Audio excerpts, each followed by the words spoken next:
Welcome to Her Remarkable History. Remember, to support our channel, please subscribe. The Letters That Killed a Queen, Mary Queen of Scots and the Casket Letters. It is believed that a wildly unhappy queen wrote a love sonnet to her lover in the year 1567. Mary Stuart wrote, "My love for him is not an empty show, but purest tenderness and constancy." But the idea that Mary wrote such a letter has been debated for the past 500 years. And the big question is, did Mary Queen of Scots actually write these damning words? This particular letter was actually one of 12, part of a larger collection called the Casket Letters, papers that were used to hammer the final nail in the coffin for Mary, and ultimately sealed the fate for the once queen. The letters supposedly played a part in the tragic end to Mary's second marriage, and the start of a spiral of events that would cause the Scottish throne to slip right out of her fingers. But there has always been a huge shred of doubt over the authenticity of these letters, and even though they were used against Mary, whether or not they were actually penned by Mary Stuart is up in the air. Were they a fabrication of her enemies who were determined to tear her down, destroy her rule, and potentially have her killed? So please join us today as we look into the Casket Letters. And remember, to support our channel, please subscribe. Mary Stuart, or Mary Queen of Scots, had been Queen of Scotland since she was just 6 days old, but her hold on her throne had always been somewhat tenuous through the threat of political enemies, especially those who begrudged the Catholic Queen. But Mary's throne and rule was somewhat stable from 1542 until 1567, a grand 25 years, and it was only with the murder of her second husband, Lord Darnley. Henry Stuart, aka Lord Darnley, was recovering from a bout of smallpox when the house he was staying in was bombed, and Henry was subsequently killed in the blast. But what is interesting is that there were multiple barrels of gunpowder found beneath his bedroom. But the plot thickens because it wasn't the bombs that actually killed Henry. Instead, it was what looked like to be strangulation.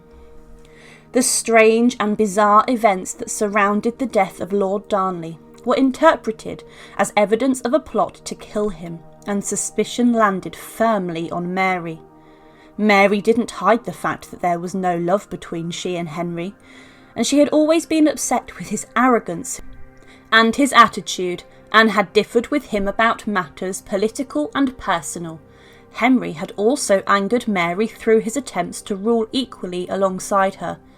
Henry Stuart had also, when Mary was 4 months pregnant, conspired against her with a group of anti-Mary conspirators to murder her close friend and private secretary, David Rizzio, and the assassination was even carried out right in front of Mary.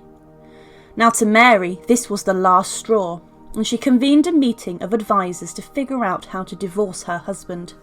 But the question the authorities at the time found themselves asking was, did Mary actually conspire to murder Lord Darnley? The doubt spread all the way to England and found its way to Mary's cousin Elizabeth I. Although Elizabeth was sympathetic towards the cousin that she had never met, she did pen a word of warning in a letter that she wrote to her. "I will not at all dissemble what most people are talking about," she wrote, "which is that you will look through your fingers at the revenging of this deed." By failing to avenge her husband's death, Elizabeth suggested that Mary was keeping the rumour mill alive and implicating herself in the deed. But Mary ignored the advice of Elizabeth and quickly remarried a man who was actually one of her advisers, James Hepburn, the 4th Earl of Bothwell. It was unclear whether she married him unwillingly or willingly, but it was rumoured that he had raped her and forced her into the marriage. Either way, the union horrified Mary's subjects, who called him a murderer and assumed she had been unfaithful to Darnley. So in response to Mary's actions, a group of Scottish lords raised an army and forced her to abdicate, naming her 1-year-old son James as king. Mary was running thin on the ground with allies, and in turn she fled her country to that of her cousins, In England, Mary begged Elizabeth in a series of letters for support in regaining her throne, but Elizabeth, terrified that Mary would overthrow her and take the English throne, had Mary imprisoned instead. Elizabeth then went on to try and determine if Mary was in fact guilty of murder or adultery, or even both. But Elizabeth knew that one queen couldn't get away with impugning another. So she convened not a trial, but in 1568 a conference in which the English Privy Council, Elizabeth's closest advisers, would consider Mary's actions. This is where the Casket Letters come into play, a total of 8 letters, 2 marriage contracts and 12 sonnets. These had supposedly been found in a silver casket amongst Mary's possessions when she fled Scotland, and the implications that these had for Mary were downright scandalous. But then again, there is the question, were they actually true? The contents found in the casket were obscene and explosive, and included in them were a marriage contract that shows that Mary and Bothwell had agreed to marry a whole month before the death of Lord Darnley. The letters also painted Mary as being passionate and faithful to her lover, with an idea to seduce and convince her secret love. These letters supposedly show Mary and Bothwell conspiring and planning to murder Henry Stuart, as well as an idea to stage an abduction that resulted in the marriage of Mary and Bothwell. But right from the word go, there were serious holes in the idea that the Casket Letters could even be genuine. First, they had been produced by James Stuart, the Earl of Moray, Mary's half-brother and long-time political foe. Second, they were not signed, addressed or dated. There was also a lot of inconsistencies in the facts presented to the council. But saying that, when Mary's handwriting was compared to that in the letters, it was deemed the same, therefore making the letters authentic. But in today's society, if the letters were in a known location, we could perhaps determine if Mary did in fact write these casket letters, but we cannot, as they have been lost. There are, however, copies, translations, and passed-down manuscripts that historians have speculated to be part fact and part fiction combined. The letters appear to have some of Mary's genuine handwriting, but with false dates, additional information and misdirection. It's believed by many that the Casket Letters were in fact a fix by Mary's enemies in an attempt to distort her, whilst others just believed the letters were pure forgeries. Now, although the English council believed the letters to be true and the information that was contained in them, Mary never actually defended herself to them, since she considered herself to still be Queen of Scotland.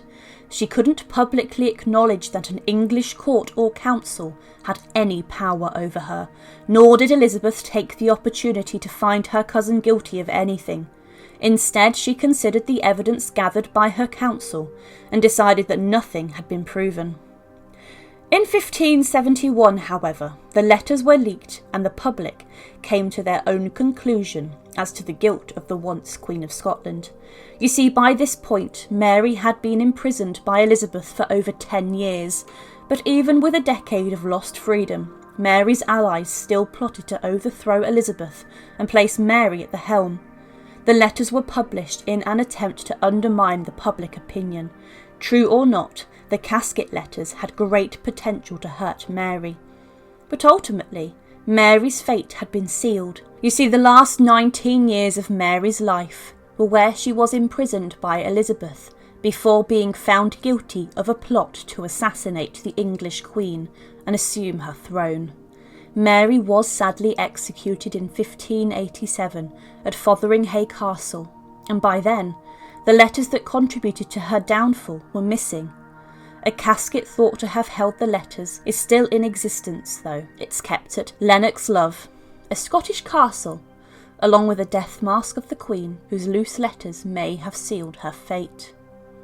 Thank you for watching, and to support, please subscribe to Her Remarkable History. Thank you.